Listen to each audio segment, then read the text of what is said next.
What if I told you that if you're following your calling, that fatigue will be like easier to bear? The disappointment, that's gonna be the fuel, and the highs will be like nothing you've ever felt before. Ladies and gentlemen, that was Nike's founder, co-founder of Nike, Phil Knight. We just want to say feliz cumpleaños. It is your birthday, sir, at the time of this recording. And we just want to say that we appreciate all that you've done for all athletes around the world. As Bill Bowerman says, that if you have a body, you're an athlete. So let's get into this episode. Let's go.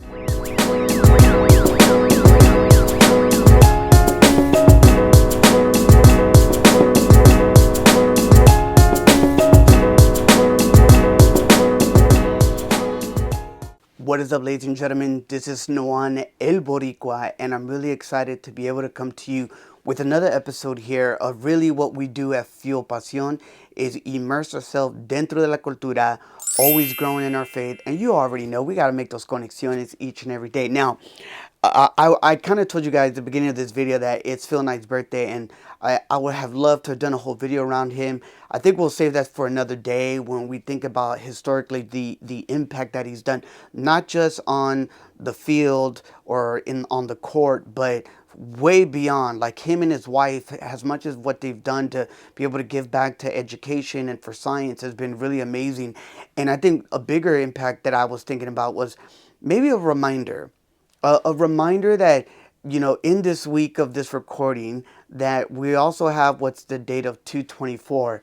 And for many that may or may not follow Vanessa Bryant, Kobe's wife, she actually uses this day to be able to, I think she just dropped, and I don't know if it's still available, but she had dropped a new collection of just certain gear of the Mambacita. And I think it's really amazing to see the impact and the proceeds of continually growing this legacy and this estate of what Kobe had really, since the beginning when he left the court of the NBA, to be able to make a further impact in future generations of athletes. I was thinking about Kobe, and I was thinking about this Mamba mentality.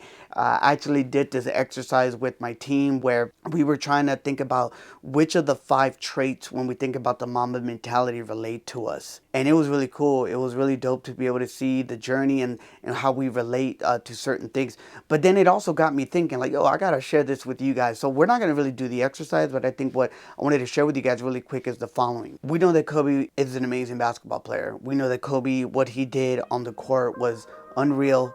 The championships, just all the different moments that Kobe has brought into the court. But I also know one of the things that really stand out to me is really the hard work, the dedication, this mindset of what hence he calls the Mamba mentality, to be able to succeed not just on the court but also off the court. And I think when I see what he did by winning an Oscar, but also what he's been doing for like impacting like women's sports, I think for me, I want to know, and I continually want to be reminded of tapping into this Mamba mentality. So in this episode, I'm going to share with you just a couple takeaways for me that I hope maybe you can relate to, or maybe you have a specific Mamba mentality that you can relate to, and I would love to know what that is, so you can be able to share it. And I think the first one that comes to mind for me is you got to be very specific at establishing your goals. That you have to be super specific,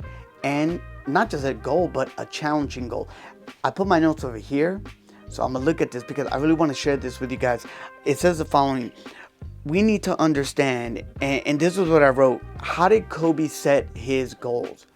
And one of the things that come to mind in one of the videos that I remember kind of hearing his interview was where he actually would say, specifically when he was playing Michael Jordan, that there was good banter back and forth. But one of the things that Kobe has said in this interview is that he always made sure that he was right there in his face, because his goal was to show him that he is the hardest worker on that court, to be able to try to match Michael Jordan's level of intensity and the fearless proudness of just wanting to be great on the court. And I think for us, when I think about this, like, how important is it for you to set goals in your life? How important is it for you to be very specific?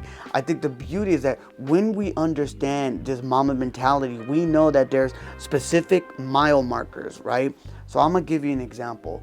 When I try to go on a run, I always try to think to myself, if my run is gonna be 3 miles, I wanna ensure that when I am into mile 1, for me specifically, I then like to pause. I like to do some additional warm-ups. I do some push-ups, and then I start really prepping my mind and say, okay, you're good, you're loose, you found your rhythm. Now for this next mile, you're gonna go a little bit harder and pick up the pace. And that's something that I love to do. Then when I know that I get to my second mile, now there's another break. And then in this break, I'm looking at my time. I'm trying to see where I'm at. How do I feel? Can I push myself a little harder in that last like stretch before I hit my third mile? And I think for me is that along the way, I can feel certain issues or certain challenges, or my mind may be wandering somewhere else. But at the end of the day, I understand that if I'm trying to hit this, I need to seek the motivation. And then for me, when you have these goals, I think the big part of it is that, like, how do you set it up? And I think for me is having my AirPods in, having the right playlists of music, or maybe a certain podcast that I'm listening to, or maybe there's a book, an audio book that I'm listening to. And I want to make sure that sometimes, and I don't know, correct me if I'm wrong, some of you guys out there, for me is that I really try to fine tune it in certain parts of my run that I want to be able to trigger to know that this is the moment to go. I think for me, when I think about the Mamba mentality, that first thing that we need to understand is set very specific and challenging goals. Remember, that's the only way you get sharper. That's the only way you get faster and stronger, is by not just making these small goals, but that could be a part of it. But what's the bigger goal? And I think that when we understand this challenging specific goal, that allows us to be able to set ourselves up for the success that we're looking at. Now, what's number 2? We gotta embrace failure. Y después aprender, and then learn from it. See, the beauty of failure is understanding that should be something that motivates you. There's a saying that I tend to say from mentors that have been in my life that shared is that we need to learn how to fail forward. Because when we fail, we understand that there's some learnings that we can take from that we could be able to see that there is an opportunity, and that we should be fearless to be able to go forward. And I think that's the beauty of it. I mean, that's literally one of Kobe's Mamba mentality, is being fearless. I think it's like, yo, I'm okay to fail. I'm gonna get up and I'm gonna keep going. Anyone ever heard the saying, if you can see up, get up? That's the mindset of the Mamba mentality. I know my goal, I know it's a challenge, and I may fail, but I'm gonna learn from that. That's gonna fuel me to wanna get better, faster, stronger again, right? And this could be in the workplace, this could be even in your relationships, and this could just be someone, maybe you're trying to hit a certain goal. All of this should be something that we should be trying to be implemented when we think about the Mamba mentality in our lives. And the final one is, and I'm gonna give a shout out specifically to Marguerite on this. She talked about we need to always have a growth mindset. I think that's the third way that we can look at, and I know there's various ways that we can look at the Mamba mentality, but I think when I think of Kobe and I think of like this growth mindset, like first of all, like what is a growth mindset? It's this like belief that you can attain these abilities and these skills through a lot of hard work and determination and persistence. It's people who see these challenges and failures as like opportunities and moments to grow, and really showing like, yo, like there is no limitation. Like I can constantly evolve. You guys remember Bruce Lee once said, be like water, right? Like I love that. Like you know, I think I have the audio clip. Now you put water into a cup, it becomes the cup. You put water into a bottle, it becomes the bottle. You put it in a teapot, it becomes the teapot.